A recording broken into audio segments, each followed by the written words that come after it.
Doors, though. Okay, gotcha. Oh man, You're gonna have to call Derek. He and I have been through this many times before. It's like some backsplash through the servers, all the other digital stuff. Yeah, Derek knows that. all right. Thank you, man. That's awesome. Thank you. Follow us.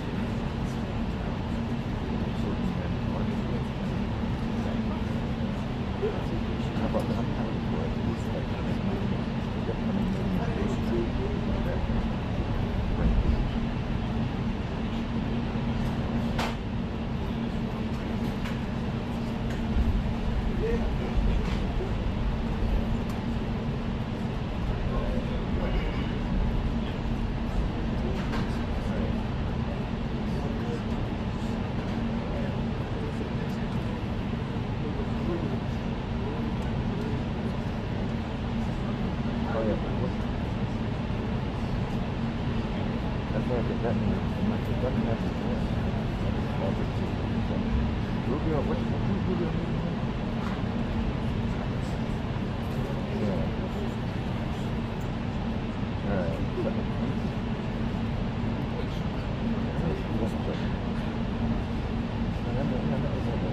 So that has happened in terms of time.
Yo. Dude'scape. You know that new cable you gave me? Which, you know, it's all that flexible. That's the new cable I've got here.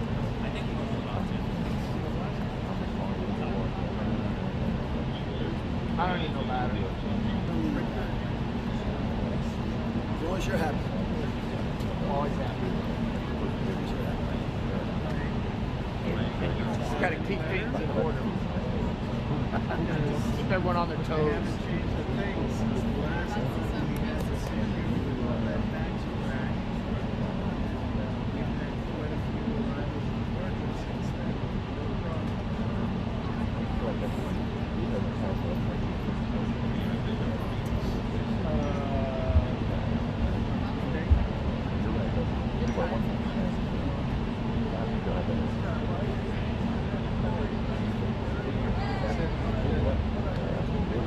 No video.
doodle. Yeah.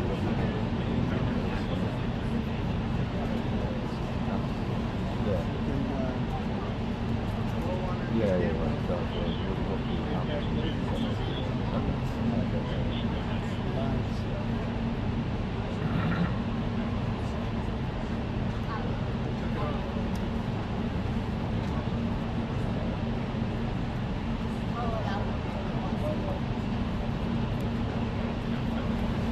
Is it still happening?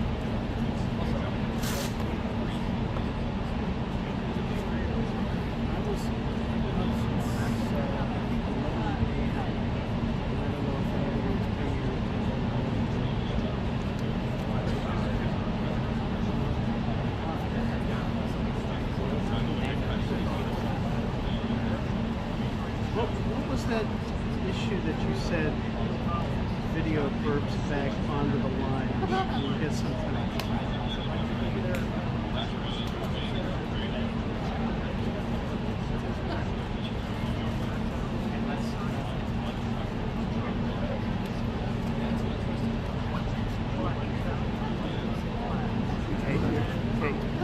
Your necklace reminds me of his old office.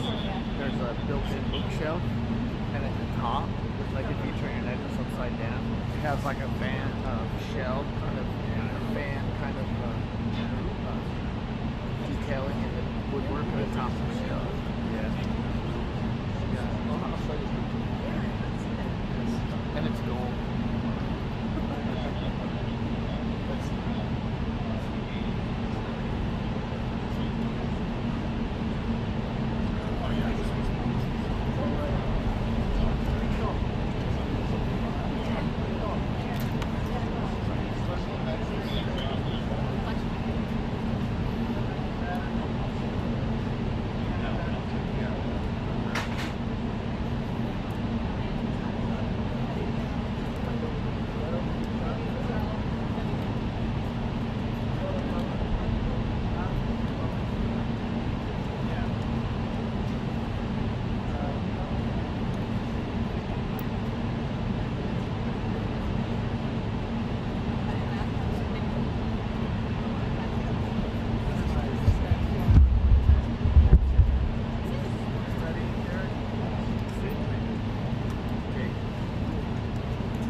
Right below my ancestors' portrait.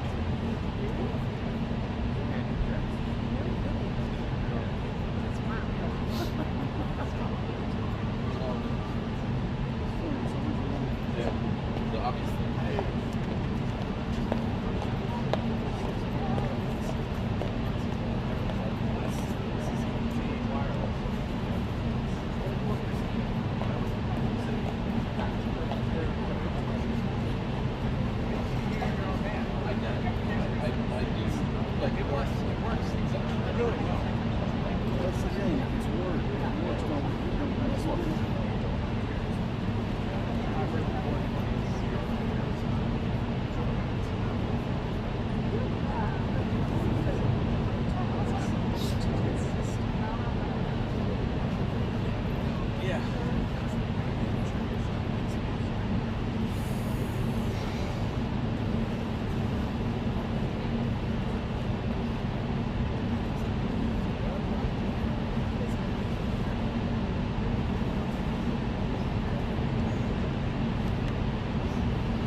Yes. Oh, yeah. Like evergreen.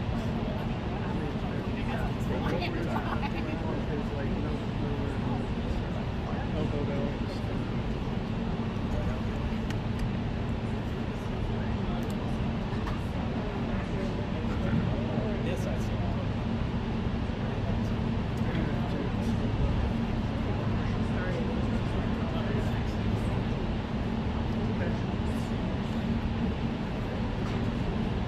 Shut up. Big honker.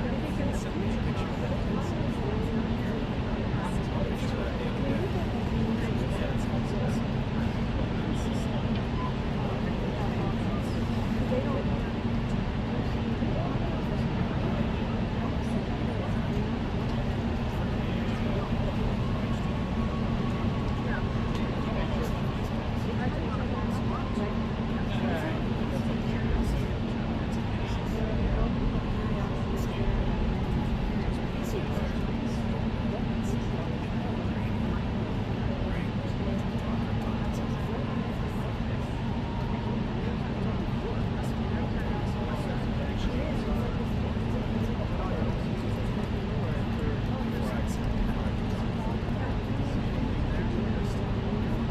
He stayed tomorrow. He said, let me get her. And then you run to the game.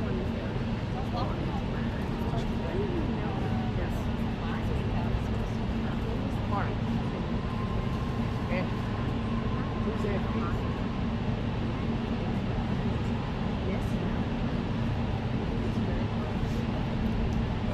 Runners.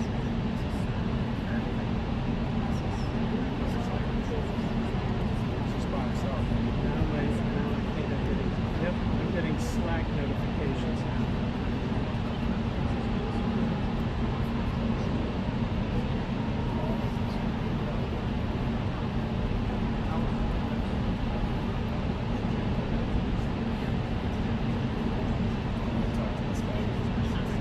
Let me know. Hey, Amber.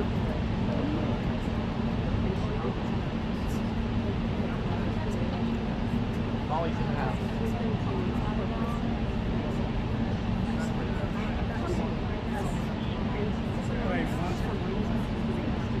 Alright, I'm going to power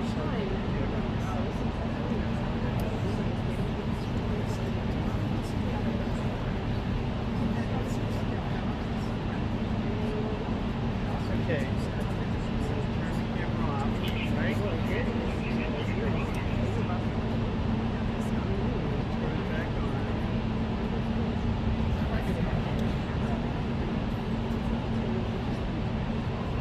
Picture here shortly.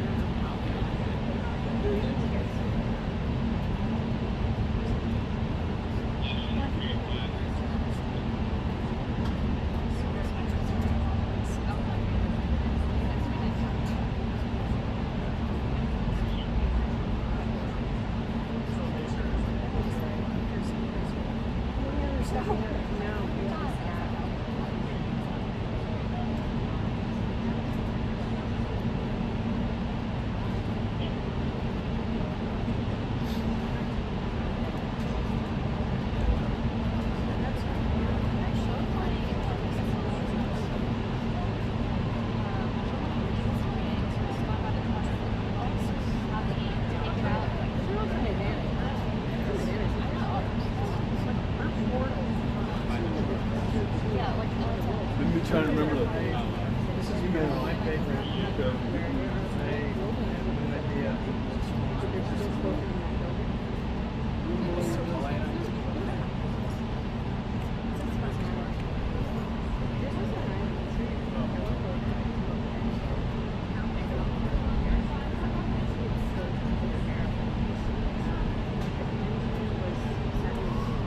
Okay.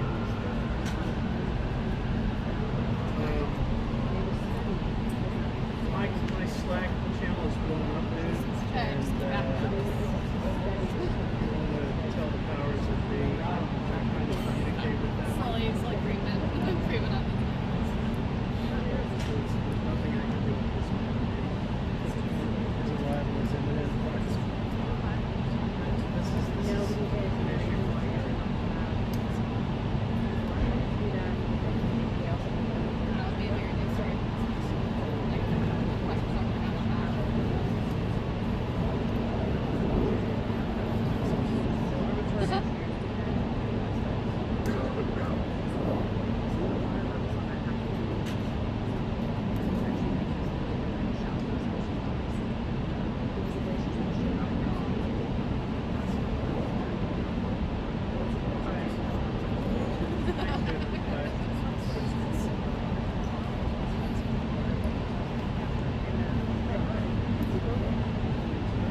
second. I already made the joke that I got to work more dead. So, for a long time, I would make the joke. People would say, "Have you started saving for Jack Evans college yet?" I would say, "No, my life insurance is going to cover it." Yeah, and then I had friends in their 50s and 60s start like, "Yeah." So I've had to retire then. Quit. Emily hated it all along. It got left. Oh, she said to me. Right. Oh, so many. We dated for 6 years before we got married. She also, she's no pick.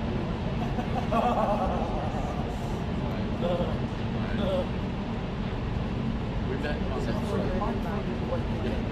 the first day at my second newspaper. We worked in the same little suburban bureau. Very, very slow.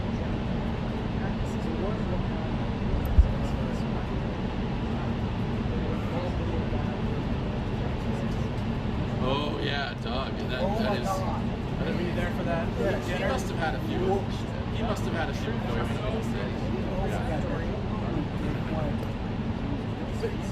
But you wonder if maybe she loved it, right? Maybe that's their relationship. Maybe she like cackled. I can't believe he said it on stage. Never. Probably.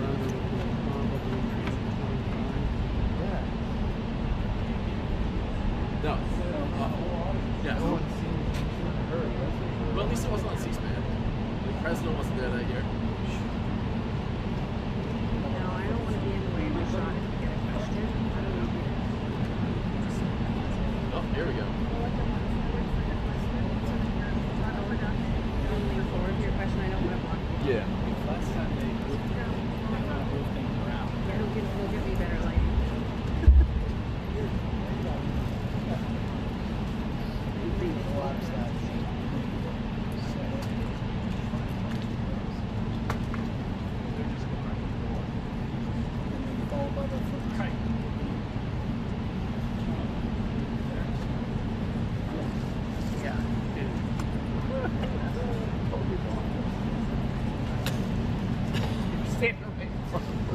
When as soon as you said something, I moved. Also, it's the flags. Let's calm down. It's nice. It was backlit. It's nice. Let's calm down. You're the one getting excited. We just asked you to move.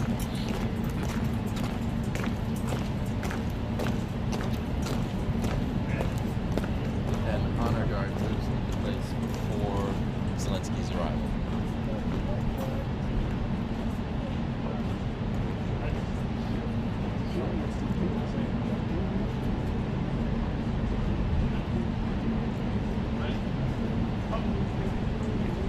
Yeah, I'm also going to go down. Ready? Ready? Go.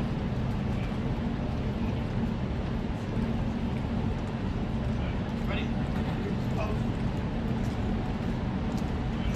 Ready? Toast. Ready? Toast. Ready? Toast.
No worries, no worries.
Right, exactly. Well,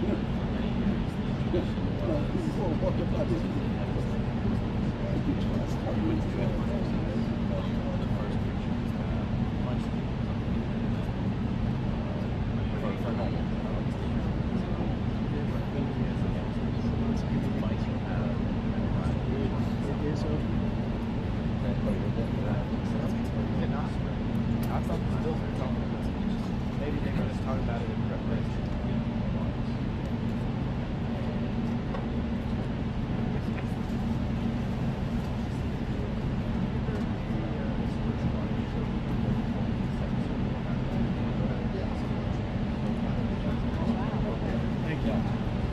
Oh, yeah.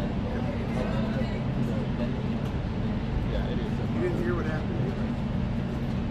You didn't hear what happened? The preset, fiber, she laid on the cables and stuff, and he said, oh, no, we can't cable. So, after they had it all laid out, they called it, they put kind of... Oh, yeah, right. So they... Oh, yeah. Hope girl don't have a knee injury. right.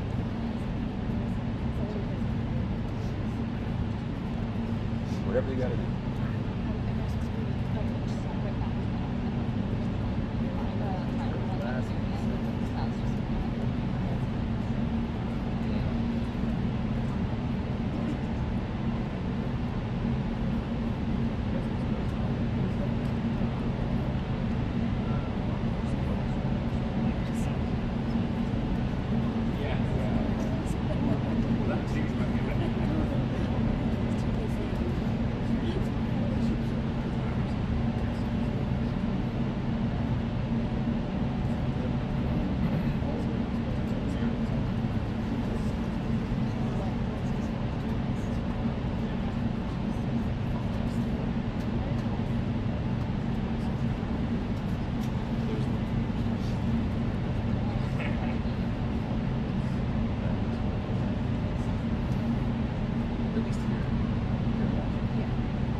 President Trump, sir, do you believe you can convince Vladimir Putin to end the war in Ukraine? Do you believe Putin is negotiating in good faith, sir? Do you believe, is Putin negotiating in good faith, sir? Thank you.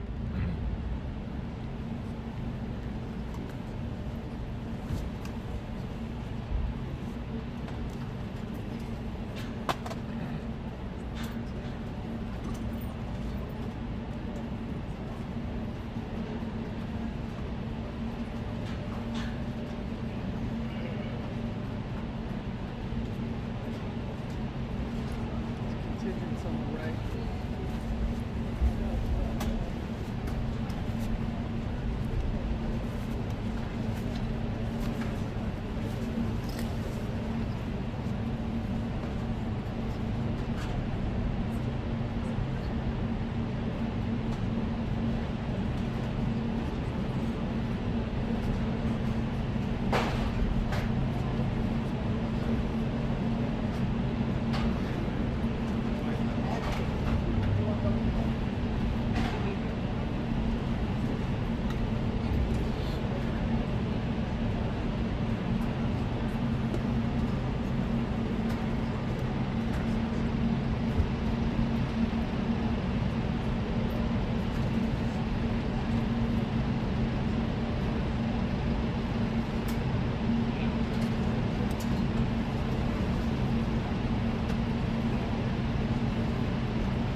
said something like that. We used to have a mic up there too. They used to have a mic up there, but then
Right? We're going to have a good time.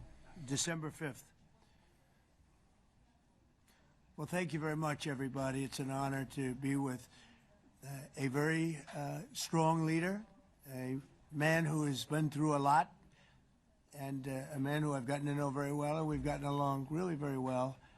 And we had a big call yesterday, as you know, with President Putin, and we'll be talking about it. President Zelensky of Ukraine has endured a lot. I mean, he really has. He's endured a lot, and we've endured it with him.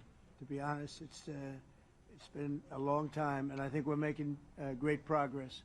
So we're going to be talking about that today. We'll be talking about what took place yesterday with my phone call with President Putin, and I think that things are coming along pretty well.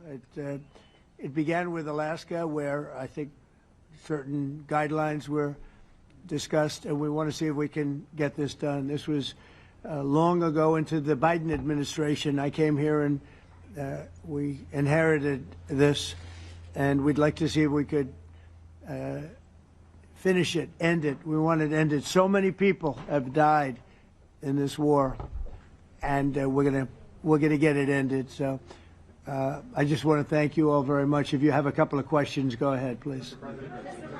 In fact, before I do that, let me just ask the President to say a few words. Thank you, President. Pleasure. Glad to meet you again, Mr. President. Thank you very much for the invitation. Again, my congratulations with your successful ceasefire in the Middle East. Thank you. Yeah, and you did it, and I think this is the momentum to finish Russia's war against Ukraine. I think that, yes, we understand that Putin is not ready. I think not ready, but I think that I'm confident that with your help, we can stop this war. And we really need it. We see that they don't have successful steps on the battlefield, and it's good. I think that their army is weak now, but a lot of losses. They have a lot of losses and in economy and people, and I think this is a very important moment. And I wanted to thank you, Mr. President, after our phone calls. Yesterday I had a good opportunity to meet with the big American energy companies, and they're ready to help us. Yes, after all these attacks on our infrastructure, Russian attacks, and etc. And I had also meetings, thanks to your team. We had meetings with a good military companies. We spoke about air defense, and I want to share it after with details where we are. Thank you. Thank you so much. Thank you very much. Very good. And I think it looks beautiful in his jacket. Yeah. It's beautiful. I hope people notice. It's a good. It's actually very stylish. I like it. President Trump. Yeah, please go ahead. Under the Biden administration, the White House was fearing of a possible escalation. They were not allowing the Ukrainians to strike into Russia, fearing of this escalation. Yeah. Would your administration allow Ukrainians to strike deep into Russia? We're going to be talking about that. That's something we'll be talking about. You're right. It's an escalation, but we'll be talking about that. Mr. President. Will President Zelensky join you in Hungary to meet President Putin? Because it's a leader that we like. We like Viktor Orban. He likes him. I like him. It's a country that's a safe country. Done a very good job. He's been a very good leader in the sense of running his country. He doesn't have a lot of the problems that other countries have. And so we've decided that we'll be going to be with Viktor Orban, and he will, I think he'll be a very good host. President Trump. President Trump. President Trump. Right here. It's President Trump. Hungary, yeah. We're doing Hungary, yeah. With Putin, is it a trilateral meeting, or is it just you and Putin? To be determined, but I would say most likely it's going to be a double meeting. It'll be a double meeting, but we will have the President, Zelensky, in touch. There's a lot of bad blood with the two presidents, and I'm not speaking out of turn when I say it. It's a very difficult situation. You know, we just settled the war, and after thousands of years, I guess. People say anywhere from 500 to 3,000 years, and I was in rooms, as you saw, because you were with me, a lot of you were with me last week, with leaders that didn't like each other, but they were able to get along. These two leaders do not like each other, and we want to make it comfortable for everybody. So one way or the other, will be involved in threes, but it may be separated. President Trump. President Trump. Was he what? Where are you from? From Ukraine. He actually had a Okay, good. conversation with me. Good, yeah. What if Mr. President Putin doesn't agree to peace in Hungary? What do you do then?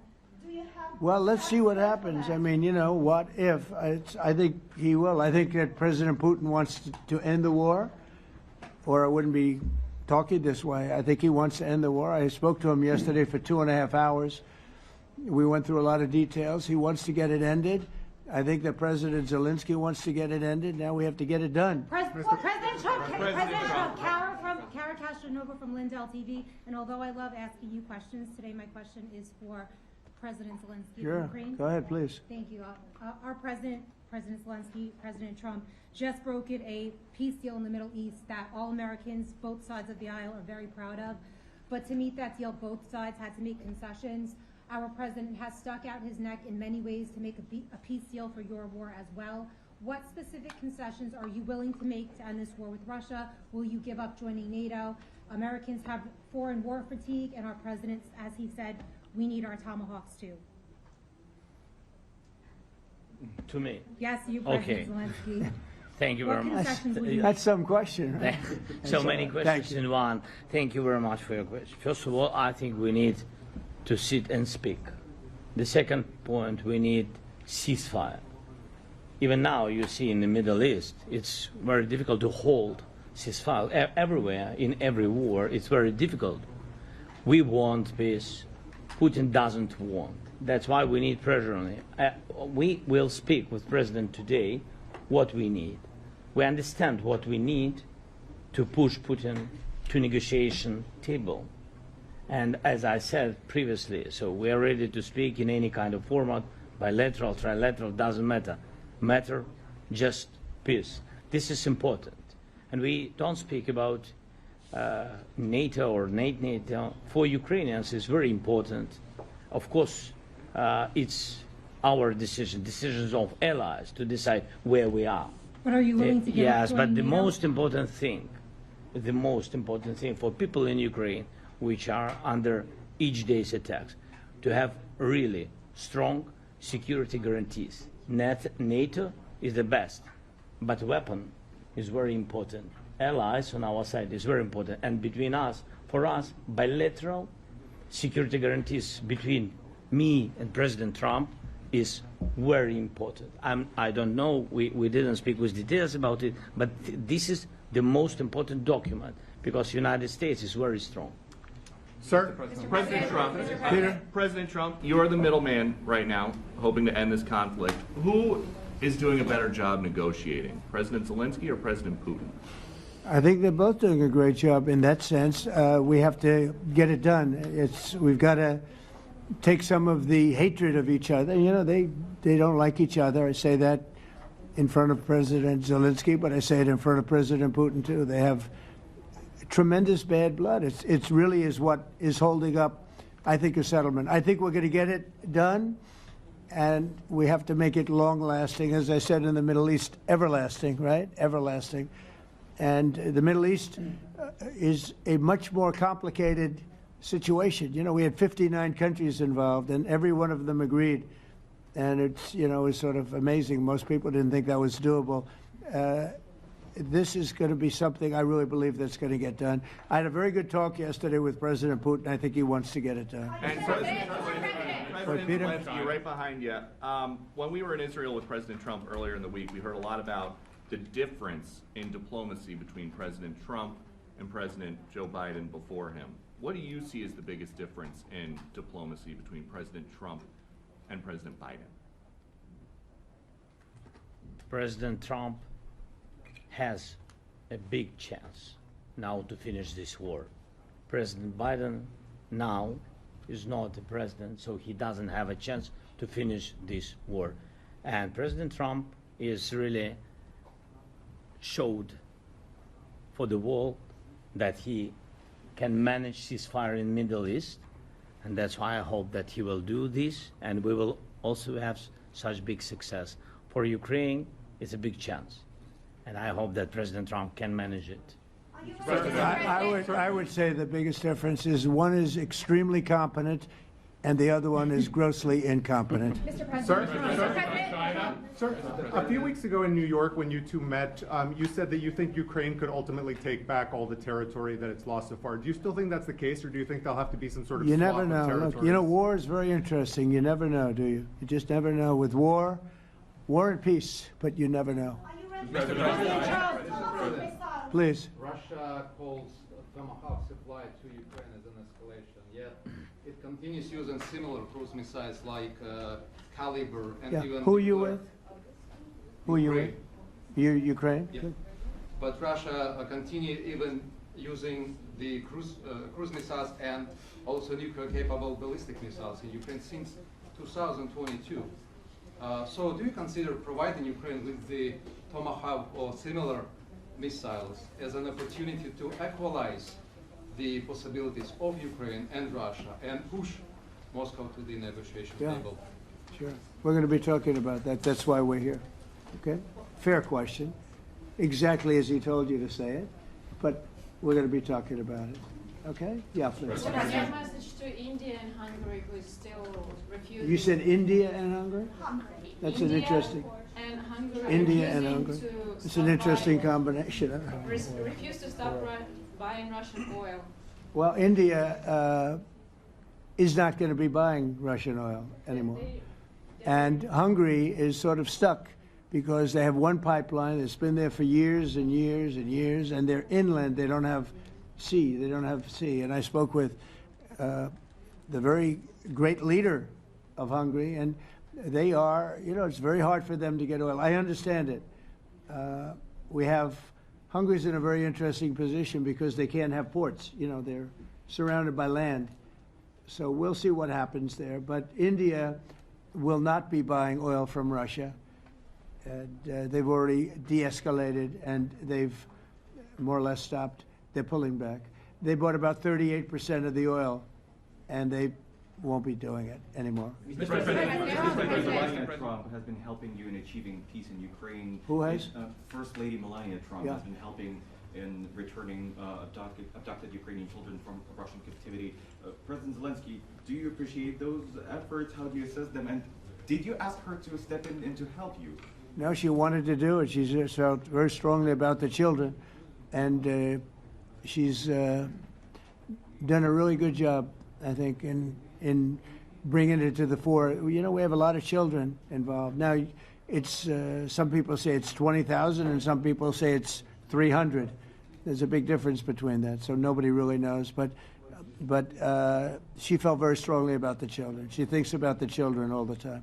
President Trump, if you okay Tomahawks to Ukraine, what's going to happen if the United States is in a conflict and we need the Tomahawks? Well, that's a problem. We need Tomahawks, and we need a lot of other things that we've been sending over the last 4 years to Ukraine. We've been, you know, we gave them a lot. Now we have a different situation. We send it to the European Union. They pay for it and all that, and they have plenty of money. But it's beyond the money. You know, we need Tomahawks, and we need a lot of other weapons that we're sending to Ukraine. One of the reasons we want to get this war over is exactly that. It's not easy for us to give. You're talking about massive numbers of very powerful weapons.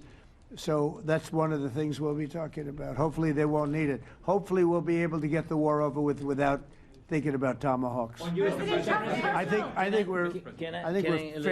we're fairly close to that. Yeah, go ahead. Can I say, yeah, please. Just to understand. So for today, of course, we want to finish this war, but the war is another technological war. You don't use just Tomahawks. If you want to target a military goal, you need thousands of drones. It goes together with such missiles. Ukraine has such thousands of our production drones, but we don't have Tomahawks. That's why we need Tomahawks. But United States is a very strong production, and the United States has Tomahawks and other missiles, very strong missiles, but they can have our thousands of drones. That's why where we can work together, where we can strengthen American production. And so just so that I understand, so you're suggesting kind of a trade. If President Trump okays Tomahawk missiles to help you launch Yes, it's into about Russia, military goals. It's you only would about military goals. Right, but then you would authorize some kind of an exchange where Yes, of course. the U.S. gets Yes, we Ukrainian- have proposition. Yeah, we have big proposition with our drones. President Trump, I don't mean to be brokering an arms deal here, but is that something that you would be interested in, Ukrainian drones? We are, yeah, we would. We have a lot of drones right now. We build our own drones, but we also buy drones from others, and they make a very good drone. I mean, drone warfare has really come to the fore over the last couple of years because of this war. I will say, there's nothing like the jets. You know, we knocked out a lot of drones in Israel. We were knocking them out for Israel, and we were doing it with extremely fast and powerful jets, following the drones and knocking the hell out of them. So, it's, you know, we know a lot about the drones, and we know a lot about the great jets, the great ones. The ones, well, and the B-52s, which were totally they were stealth. They were undetectable. So we have a lot of different weapons. And, you know, I have an obligation also, though, to make sure that we're completely stocked up as a country, because you never know what's going to happen. In war and peace, right? You never know what's going to happen. So we're going to be talking about Tomahawks, and would much rather have them not need Tomahawks. Would much rather have the war be over, to be honest, because, you know, we're in it to get the war over. We're selling a lot of different types of weapon, as you know, to the European Union. We're not in it for that. We're in it to get it over. We're losing thousands of people a week, thousands of people, Russian, Ukrainian, and mostly soldiers. I mean, mostly soldiers. But we're in it to see that end. And if we can end quickly, and I think we can. I mean, I had a very good talk yesterday. We're going to be talking about it. But I had a very productive talk yesterday with President Putin. We'll see what happens. But the war in the Middle East was far more complicated. We got that one done. And I think we have a good chance. I think President Zelensky wants it done, and I think President Putin wants it done. Now all they have to do is get along a little bit. Can you give us an update on the trade negotiations with China, or perhaps Secretary Bessent? Yeah, I will, and I'm going to let Scott do that. But I think we're doing very well. I think we're getting along with China. China would like to have something. As of this moment, we'll be meeting in a couple of weeks. We'll be meeting in South Korea. You think myself. will go forward? I think so. It looks like it's going forward. I think so. They want to meet. We like to meet. I have a very good relationship with President Xi, and we're going to see what happens. But, you know, for years we were taken advantage of by China very badly. We were losing hundreds of billions of dollars a year to China. We really built their military, if you think about it. The kind of money that presidents allowed to be lost to China was just insane. And then when I came into office, as you know, I put very severe tariffs. So we took in hundreds of billions of dollars in my first term from China. Biden let that go because it was so much. He let it continue, but he gave all sorts of exceptions. And by the time you looked at it, Scott, I would say it wasn't the same thing. He would give an exception for anything. If you got up and went out to dinner, he'd give you an exception. So it wasn't the same thing. But I put on very serious tariffs. So we took in hundreds of billions of dollars. And then I left office. The election was rigged. I left office, and that was the story. Now I come back, and we are in a very strong position because of tariffs. We're in a very powerful position because of the fact that we have tariffs. If we didn't have tariffs, we would be in a very weak position. We would be in a weakened state. But with tariffs, we've made hundreds of billions of dollars, not only from China, but from others. And China wants to talk, and we like talking to China. So we have a very good relationship, and we're going to be meeting in South Korea a couple of weeks. And I just got back from a long trip. I'm going on another long trip. And Scott, do you want to say a few words on that, please? Yes, sir. So the entire relationship stems from the great respect that the two leaders have for each other. China did a substantial, unprovoked escalation last week. We were unable to get in touch with them since then. It's been IMF World Bank Week. they have had working level people here who there have been meetings. The vice premier, who is my counterpart, and I will be speaking this evening at around 8:30, 9 o'clock. And then he and I and a delegation will meet in Malaysia probably a week from tomorrow to prepare for the two presidents to meet. So I think that things have de-escalated. We hope that China will show the respect that we have shown them. And I am confident that President Trump, because of his relationship with President Xi, will be able to get things back on a good course. Is the hope for that meeting with you and President Xi some kind of trade deal then, or Could be. More Look, I think we're in a very strong position. I think we're in a very strong position. We're getting, as you know, as of November 1st, I could move it up if I wanted, a 100% tariff over and above what we get now. So that would make it about 157%. And China doesn't want that, and they want to talk, and we're talking. And I think we'll make a deal that will be good for both. I think we will do something. But you have to understand, we never got anything from China. It was a one-way street. For many years, for decades, it was a one-way street. And they became rich because of the United States. And frankly, presidents that, let's be nice, they didn't know. They just didn't know. They didn't understand what was happening to them. But I understood it. I understood it long before I ran for politics. I used to watch in amazement at how stupid our country was, how stupid they were. And we're not stupid anymore. And that includes with the European Union. That includes with Japan and South Korea. All we want to do is be treated fairly. But the fairly is hundreds of billions and even trillions of dollars coming into the United States. And it's our national security is secure because of tariffs. If we didn't have tariffs, we would have no national security. So it's very important. Will you seek China's help in ending the war in Ukraine? Do you need them to put pressure on Russia? I'll be discussing that, but I'd love to see it ended before that. I mean, I think we have a chance of ending the war quickly if flexibility is shown on behalf. And again, we're not losing people. The United States is not. We're not losing people. We're not spending money. We're getting paid for the, ammunition and missiles and everything else that we're sending to the European Union, but to NATO. But it's very similar. If you look at the countries, I mean, it's very similar. And we just made a very fair trade deal with the European Union, and what we wanted, and we made a very good deal with NATO too. They pay for all of this. That's not what we're in this for. We're in it to save thousands of lives every week, thousands and thousands of lives. That's why we're in it. And I think we have a very good chance of bringing this war to a conclusion.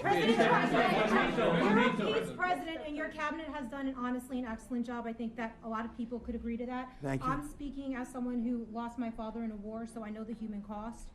What would your advice be to American leaders, to world leaders, to neocons, to TV hosts who often speak about conflict in abstract or strategic terms rather than the human cost and the human terms? Look, my only statement is we have to get together. It's a very small group of people. It's the president, and the president. Okay, 3 presidents. And I'm the mediator president. And I'm mediating not an easy situation. It should be easy, but it's a lot easier when people understand each other, when they get together, and when they like each other. We don't necessarily have that situation as far as like is concerned. Maybe it can turn around. Maybe it can. But in the meantime, we'll have them keep a little bit of distance, and we're going to see if we can get it done. This is number 9, okay? This will be number 9 for me. I've solved 8, including the Middle East. I've solved 8. This, I thought, would have been among the easiest. We solved, President Putin mentioned yesterday Armenia, all of the different wars. He said it was amazing but the big one that he was surprised that we were able to settle was the Middle East. He thought it was incredible. He was very generous in that sense. This should be something we're able to settle, and I think we will be able to settle. Brian? On that note, you will go down as the peacemaker, no doubt, and you will resolve this war. Well, we resolved 8 others. It's funny how people say that. If you get this one, every time I do one, they forget about that one. I solved 8 wars. Go to Rwanda and the Congo, talk about India and Pakistan, look at Thailand, look at all of the wars that we solved. And every time I solve one, they say, if you solve the next one, you're going to get the Nobel Prize. I didn't get a Nobel Prize. Somebody got it who's a very nice woman, very nice. I don't know who she is, but she was very generous. So I don't care about all that stuff. I just care about saving lives. But this will be number 9. But every time I solve one, they said, sir, if you solve one more, you're going to be known as a peacekeeper. So to the best of my knowledge, we've never had a president that solved one war. Not one war. Bush started a war. A lot of them start wars, but they don't solve the wars. They don't settle them. And especially when they have nothing to do with us. I saw almost, I guess, just about all of these wars had nothing to do with us. But I saved tens of millions of lives. The Prime Minister of Pakistan said, I saved millions of lives in interceding on Pakistan, and you look at Pakistan and India as an example. That would have been a bad one, 2 nuclear nations, right? So I say this, this is pretty much the last one, although I do understand that Pakistan attacked, or there is an attack going on with Afghanistan. That's an easy one for me to solve if I have to solve it. In the meantime, I have to run the USA, but I love solving wars. You know why? I like stopping people from being killed, and I've saved millions and millions of lives, and I think we're going to have success with this war. Wait, please. This, President Zelensky, this is your 3rd time over here. Oh. And by the way, you look excellent. Thank you, sir. Thank you. For you, by the way. This is your 3rd time here. How different sitting across from the president is this time versus the 2 previous times here at the White House, and how confident are you hearing the success rate of solving these prior wars that he can get this war solved? First of all, about suit. The same suit because the same president. It's very simple. The next president will have another suit. Yes, about our relations with President Trump, I think we have important dialogues, and I think we begin to understand each other. Yes, and I know that President is briefed very well about situation in the battlefield, and he knows a lot what's going on the battlefield in Ukraine, and I think it really helps when you know a lot of things, a lot of details about one or another war. It helps a lot, but we are still in war, and I hope we can manage. You are being clear that there are some countries that are not meeting their commitment. You pointed out Spain. They said that it's impossible. No, Spain has not come through. No, Spain has not been loyal to NATO. Spain has been, they're the only one. Everyone went up to, as you know, I mean, you were at 2% and they all went up to 5%, but Spain disagreed with that. I think Spain should be reprimanded for that. I think it's very bad that they did that, but that's up to them. That's up to NATO and Spain. They cannot be expelled from NATO. Can they or not? They cannot, according to the treaty, but they also claim that they are protected by the European Union umbrella for trade. Well, the other people, many of the other countries are in the European Union too. They're not complaining, right? President, tell you that Out of interest. That's of interest. Mr. They're President. protected by- Yeah, please go ahead. Thank you, Mr. President. Do you think you can carry the momentum from the Middle East deal over to this deal? And I if do. so, how does that move the needle? Yeah, I do. I think we carry a lot of momentum, a lot of credibility. Getting Middle East done was very important. Nobody thought it could be done. That was one nobody thought could be done, and we got it done. And a lot of that was the big hit that we put on Iran with respect to the nuclear. They took, that was an unbelievable military maneuver, the B-2s, and many other planes involved, by the way, but the B-2s. Yeah, I think nobody expected that to happen. And, you know, we had 59 countries involved, and these were countries very diverse. You had Arab, Muslim, Jewish, you had every country, Christian, you had every country, many countries involved, and we got that done. And we got it done pretty swiftly after we after we set the table properly. We had to set the table properly. This should be one that we get done. And I think the table is set properly here now, too. And it'll be a great honor. It'll be a great honor to get it done. And the Ukrainian people are great, and the Russian people are great. And obviously they have much in common, as we understand. They have a lot in common. So it'll be a great honor to get it done. On Venezuela, there are survivors from your latest boat strike. What happens to those survivors? Well, I'll ask Marco to discuss that possibly. Yeah, it's well known there's an ongoing narco-terrorist operation the United States has been conducting. As far as details of any recent strikes, we're not prepared here to announce all those details, but you'll get that information here very shortly. And how are there survivors when these are meant to be lethal attacks? Yeah, again, I mean, we're undertaking these operations against narco-terrorists. That's what these are. These are terrorists. Let's be clear. And but as far as the details of any recent operations, when we are prepared to announce those, we will, as the president has consistently done. So you may get something on that later today. Let me ask you, that was in a submarine, right? We attacked a submarine, and that was a drug-carrying submarine built specifically for the transportation of massive amounts of drugs, just so you understand. This was not an innocent group of people. I don't know too many people that have submarines, and that was an attack on a drug-carrying, loaded-up submarine. Yeah. On Putin, is it your belief, as Mr. Zelensky said yesterday, that the threat of tomahawks and costs, as Secretary Hicks had put it, is that bringing him to the table, the fact that it's kind of a carrot and stick? I don't know what's bringing him to I think he wants to make a deal, that's all. I can't tell you what's bringing him. Sure, that's the threat of that is good, but the threat of that is always there. Tomahawks are very dangerous weapons. They're incredible weapons.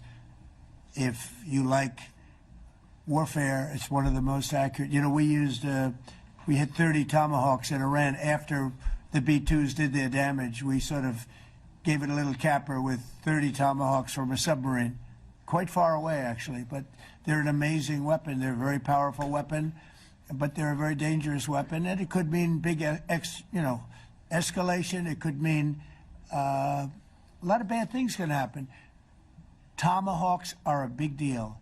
But one thing I have to say, we want Tomahawks also. We don't want to be giving away things that we need to protect our country. We have a very strong country right now. We have a strong military. We have the greatest military in the world. We have the greatest weapons in the world. I want to get this war over. Okay? Putin-Trump tunnel to connect Russia and Alaska. Are you interested? I just heard about it. A tunnel from Russia to Alaska. I just heard about that one. That's an interesting one. We'll have to think about that. I hadn't heard that. We just did a nice road in Alaska that's going to get us to a lot of minerals, and we have a piece of it, a good piece of the ownership because of the fact we made it possible. But this came up yesterday, a tunnel from Russia to Alaska. That's an interesting. What do you think of that, Mr. President? Do you have any ideas? How do you like that idea? I'm not happy with this. I don't think you're going to like it. I don't think he liked it. I don't think he liked it. President Trump, do you think that Vladimir Putin, do you think that Putin is your gut instinct? Well, we had a senator that wanted, remember, from Hawaii, she wanted a tunnel from the mainland to Hawaii. Then she said, well, we can't do that, so we're going to build a railroad to Hawaii. Do you remember? She's a current sitting senator, a Democrat. She wants a railroad to go to Hawaii, right? You know who that is, right? She's another beauty. President Trump, Yeah, please. On your meeting with Putin, aren't you concerned that maybe the Russian president is trying to buy himself more time? Yeah, I am, but, you know, I've been played all my life by the best of them, and I came out really well, so it's possible, yeah, a little time. Is your gut it's instinct all right. But I think that I'm pretty good at this stuff. I think that he wants to make a deal. I made 8 of them. I'm going to make a 9th. I think he wants to make a deal. Well, I think that he should have won the war in a week. Yeah, I do think. And if we didn't give the anti-tank missiles, as you know, the javelins they call them, they got stuck in the mud. They would have been in Kiev very quickly. They were heading to Kiev. So, you know, in war, you have a lot of luck, too. You know, people, weather has won war, and the cold and the heat and all things take place in war. But that was a very interesting moment when the tanks started rolling and some brilliant general said, let's go through the mud instead of going down the highway, right? So they got a little bit lucky. But you know where they really got lucky? I gave javelins. That wasn't given by Barack Hussein Obama. He gave them sheets. You know, there's a statement. Obama gave them sheets and I gave them the javelins. And the javelins are a devastating weapon.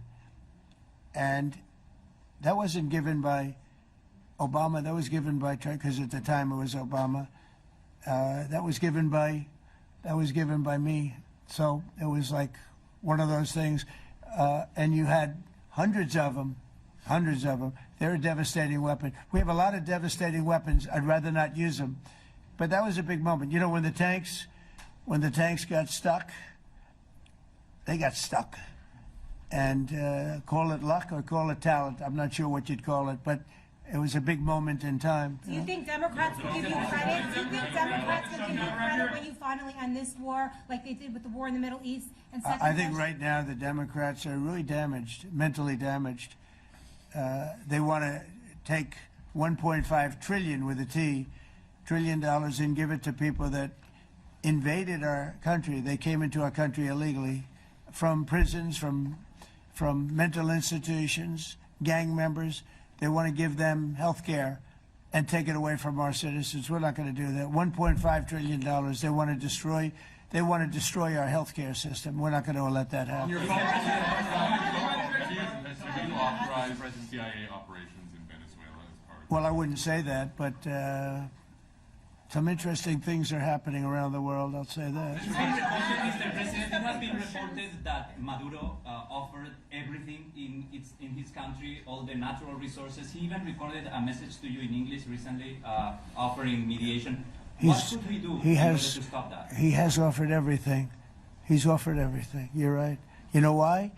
Because he doesn't want to fuck around with the United States. Thank you, everybody. Thank you. Thank you, everybody. Thank you, guys. Thanks, guys. Let's go. Start moving. Thank you, guys. Let's go. Thank you, guys. Thanks, guys. Thank you, press. Thank you, press. Thanks, President Trump. Thank you, Karen. Good job. Thank you, guys. Thank you, press. I don't know, join us if you'd like.